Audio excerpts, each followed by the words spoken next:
Assalamualaikum warahmatullahi wabarakatuh. Kembali lagi di podcast Media 6 Liku. Madrasah elegan, dinamis, inovatif, dan agamais.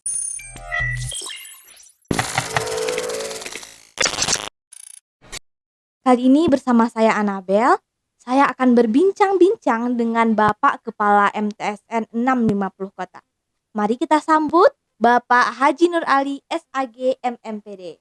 Assalamualaikum Bapak, apa kabar? Waalaikumsalam warahmatullahi wabarakatuh. Alhamdulillah sehat.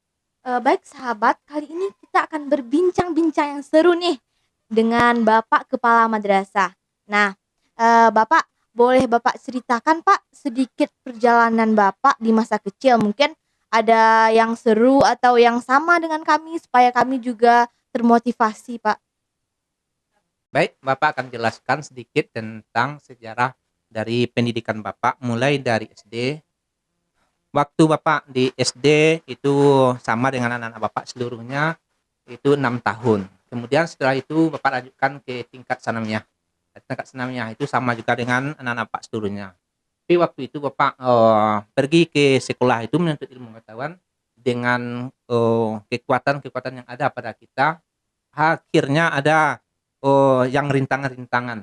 Dan Bapak ke madrasah itu tidak sama dengan sekarang ini. Jalan kaki beberapa kilo itu baru nyampe di madrasah kita ini. Kemudian kegiatan-kegiatan yang Bapak lakukan di madrasah itu tidak banyak seperti yang sekarang ini. Maklumlah waktu itu Bapak setelah pulang sekolah itu bantu orang tua mengembala kerbau, sapi dan lain-lain sebagainya untuk mendapatkan bisa menjadi sekolah. Kalau sekarang ini kan sudah ada banyak itu daripada anak-anak Bapak yang dapat beasiswa bantu oleh pemerintah. Alhamdulillah itu berkat daripada kerja keras Bapak tersebut. Kemudian pendidikan Bapak itu dilanjutkan ke PGA. Tidak jauh daripada madrasah sanawiyah tersebut karena faktor ekonomi juga. Waktu di PGA itu juga seperti itu juga. Bapak tidak ikut kegiatan ekstrakurikuler. Tapi Bapak sangat cinta kepada madrasah itu. Bapak lihat apa-apa yang ada di madrasah tersebut untuk bisa mengikutinya. Tapi tidak bisa juga untuk pergi ke madrasah mengikuti daripada kegiatan ekstrakurikuler tersebut. Kemudian beberapa tahun ya Bapak menuntut ilmu itu sampai tamat di SD itu tahun 1981, kemudian lanjut ke sanawiyah selesai tahun 83 84, kemudian langsung ke PGAN 6 tahun. Ya, PGA waktu itu namanya. Ya, alhamdulillah sudah selesai itu pada tahun 86 87. Kemudian Bapak karena faktor ekonomi yang tidak bisa juga Pak lanjutkan sehingga Bapak coba untuk mengajar di SD. Dan cita-cita Bapak waktu itu ingin menjadi guru agama. Alhamdulillah terwujud lepas di PGA itu mengajar di SD. Tempat kita belajar dahulu. Nah, kemudian tahun 1990 Bapak ikut masuk ke kuliah karena dorongan daripada keluarga. Biar kami yang membiayai kamu katanya. Kami adik kakak itu sebanyak 7 orang. Ya, alhamdulillah disupport oleh kakak kita. Nah, kamu ikut kuliah. Ya, bisa untuk kuliah. Bagaimana untuk kuliah? Itu kan biayanya kan banyak. Terus sajalah sampai mampu. Saya bisa akan kalau saya masih bekerja bisa juga untuk ikut kamu dikuliahkan. Alhamdulillah anak-anak Pak seluruhnya sebagai motivasi bagi kita tahun 1990 Bapak ikut tes PNS. Kemudian setahun sudah itu alhamdulillah lulus. Nah, kemudian diangkatlah menjadi guru pendidikan agama di Madrasah Ibtidaiyah. Dan waktu itu juga Bapak ikut juga kuliah, lanjut kuliah. Sehingga tamat juga kuliah tersebut walaupun agak lama 5 tahun. Sebenarnya S1 itu kan 4 tahun, tapi Bapak tamatnya 5 tahun. Tidak apa-apa, kan kuliah sambil kerja. Alhamdulillah. Itu sudah biaya dari Bapak sekali langsung itu. Dengan adanya lulus dengan PNS tadi. Kemudian karena pendidikan itu sangat penting bagi kita, maka kita lanjutkan kuliah. Ya, waktu kuliah itu Bapak sudah punya istri. Ya, punya istri dahulu. Kemudian karena waktu umur sudah cukup dan dilanjutkan kuliah, bersepakat kedua suami istri saya akan ikut kuliah lanjutkan sampai kuliah S2 didukung oleh keluarga. sampai punya anak 2. Nah, dan alhamdulillah pada tahun 2011 selesai kuliah S2 tersebut. Nah, itulah perjalanan tentang pendidikan Bapak. Baik sahabat Namliko, itulah kisah riwayat pendidikan Bapak Kepala Madrasah. Nah, dari kisah tersebut kita bisa menyimpulkan bahwa pendidikan itu penting. Apapun masalahnya, rintangannya, dan apapun cobaannya, pendidikan itu yang harus diutamakan. Jadi, apapun yang kita lalui itu harus diutamakan pendidikan. Nah, jadi kita masuk ke pertanyaan kedua. Pak, sebelum menjadi kepala madrasah, pasti tidak langsung ya Pak. Nah, Bapak menjabat menjadi apa Pak? Ya, sebelum menjadi kepala madrasah, kita akan diangkat di Madrasah Ibtidaiyah swasta di Kota Panjang. Kemudian mengajar di sana. Ya, kemudian alhamdulillah pada tahun 1994 MTSN 2 Payakumbuh sekarang ini dinegerikan. Dahulu filial dari Kotonan 4 atau MTSN 1 sekarang ini. Dan Bapak dipindah ke sana. Setelah mengajar di sana, kita beberapa tahun itu mengajar itu apa saja yang diberikan oleh kepala madrasah kita kerjakan. Sampai-sampai itu mengajar olahraga, bahkan biologi. Nah, jadi kita karena sudah dibekali dengan pendidikan tersebut, kita mampu. Tapi lain dengan sekarang ini, tidak bisa seperti itu.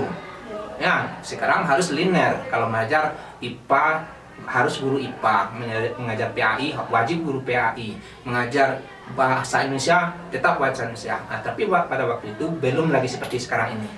Kemudian beberapa tahun sudah itu Bapak mengajar di sana. Alhamdulillah. Ya, karena kemauan tadi tampak oleh orang kantor Kementerian Agama. Bagaimana kalau Bapak bisa atau mau menjadi kepala madrasah? Bapak tetap menjawab, tidak usahlah untuk menjadi kepala madrasah itu. Biarlah Bapak ini mengajar saja menjadi guru saja. Tapi beberapa tahun setelah itu dipercayakan pada kita untuk diangkat menjadi kepala madrasah, yaitu pada tahun 2006. Sebelumnya dari tahun 1994 sampai 2006 itu menjadi guru di sana.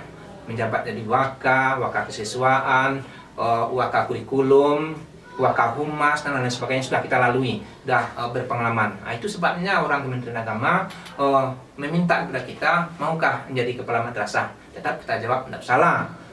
Tapi akhirnya kalau pertanyaan itu diberikan kepada kita gitu ya, terserah kepada ibu saja. Kalau dianggap cakap silahkan, kalau enggak kita tidak boleh minta jabatan itu kepada siapa saja. Tapi alhamdulillah tahun 2006 itu diangkat kita menjadi kepala madrasah MTSN Kota Nengadang waktu itu. Nah, berjalan dengan lancar menurut kemampuan kita. Apa kemampuan kita yang bisa kita perlukan untuk madrasah tersebut? Kita fosilkan tenaga kita, pemikiran kita untuk mensukseskan daripada madrasah tersebut.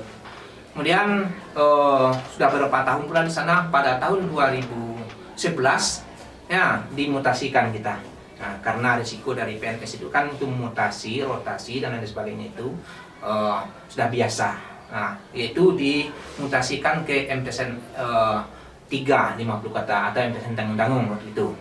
Kemudian sudah lama pula di sana, lebih kurang 9 tahun kita dimutasikan juga. Nah, sampai di madrasah MTSN 6 50 kota yang sekarang ini, yaitu pada tahun 2020. Dan sampai sekarang itu menjabat sebagai kepala madrasah di madrasah kita ini. Baik, ternyata ini adalah madrasah atau sekolah ketiga yang sudah dipimpin oleh Bapak ya Pak. Bapak, apa mungkin Bapak punya target yang belum tercapai sepanjang karir Bapak menjadi kepala madrasah? Kita mengharapkan kepada guru dan siswa itu mempunyai inovasi-inovasi pembaruan. Walaupun sekarang ini kan sudah untuk tingkat kabupaten kita sudah juara, untuk tingkat provinsi kita sudah juara, sudah bisa kita lihat. Tapi yang belum lagi itu tingkat nasional belum tercapai bagi kita lagi. Mungkin itu KSM itu kepada guru-guru seluruhnya harus ditingkatkan. Ya, pada tahun sekarang ini kan masih kita tingkat provinsi baru. Kita harapkan untuk tingkat nasional, kemudian bahkan internasional. Tapi salah satu daripada ide-ide yang kita buat profil madrasah, kita dilirik dari pusat itu. untuk membuat video profil pada madrasah. Alhamdulillah kita tertunjuk dengan itu. Nanti insya Allah ya untuk masa yang akan datang seluruhnya kita ini bisa mendunia. Ya, baik informasi, video-video yang kita buat itu mendunia. Seperti media Enamliko ini salah satu daripada media untuk mencapai kita mendunia. Bisa dilihat, diakses bagi seluruh orang yang bisa melihat daripada media tersebut. Baik, sebelum kita tutup podcast bersama Bapak kali ini, kami sahabat Enamliko ingin meminta pesan dan nasihat dari Bapak agar lebih maju dan sukses ke depannya. Baik, Bapak seluruhnya sebagai nasihat dari Bapak, yang pertama sekali rajinlah belajar, tuntutlah ilmu. Ilmu itu tidak daripada guru saja, bisa membaca buku, bisa membaca dari media-media dan lain sebagainya, supaya kita berhasil patuh dan taat pada orang tua, guru. Dan juga bangsa negara kita ini, agama kita ini tergantung kepada generasi yang sekarang ini, 10-20 tahun yang akan datang. Kemudian kita tetap berinovasi apa yang mau kita inginkan, dan jangan kita terpengaruh oleh media-media massa seperti handphone, ya, gadget-gadget, TikTok. Kita harus bisa membagi waktu itu. Kapan waktu bermain, silahkan. Menonton film, silahkan. Main gadget, silahkan. Tapi ada waktu-waktu tertentu supaya kita jangan terpengaruh oleh gadget tersebut. Ya, itu harapan Bapak kepada anak-anak Pak seluruhnya. Lebih-lebih sekarang ini untuk meningkatkan prestasi itu kan kita kurikulum merdeka. Ya, berinovasi sendiri, bisa berusaha sendiri. Ya, untuk masa yang akan datang itu yang sangat Bapak harapkan kepada anak-anak Bapak. Jangan terpengaruh oleh dunia yang semakin canggih pada saat sekarang ini. Mungkin itu yang dapat disampaikan pada kita bersama. Demikian saja. Assalamualaikum warahmatullahi wabarakatuh. Baiklah sahabat, itulah perbincangan seru kita bersama Bapak Kepala Madrasah. Sangat informatif dan memotivasi, bukan? Dan jangan lupa ya sahabat, like, comment, and subscribe. Dan tunggu podcast-podcast berikutnya, oke? Saya Anabel, pamit undur diri. Wassalamualaikum warahmatullahi wabarakatuh.